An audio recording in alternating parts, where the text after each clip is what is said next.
Time to plant. Yan. Ito ay mature na talaga yung mga seeds kasi from harvest, hindi ko talaga tinanim agad. Hinayaan ko muna silang mahinog. Kahit pinutol ko na.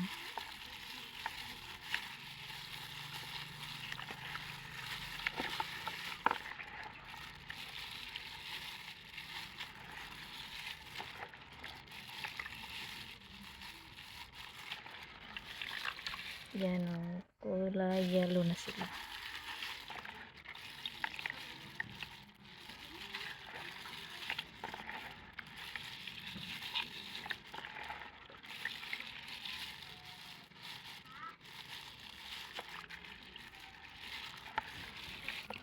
At saka, ilagay natin sila sa ating yan, potting mix.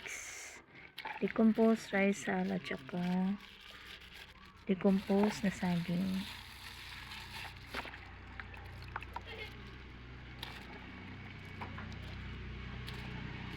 So, hindi na yan tatabunan.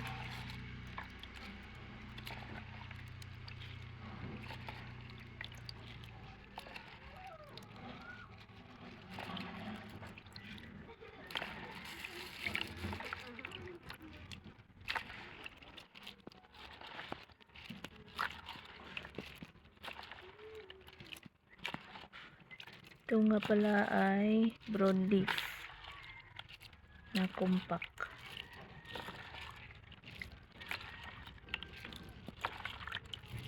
Okay. So, ito pala yung mother niya. Yan, broadleaf na compact. Pero na cross pollinate ko yan sa orange purple.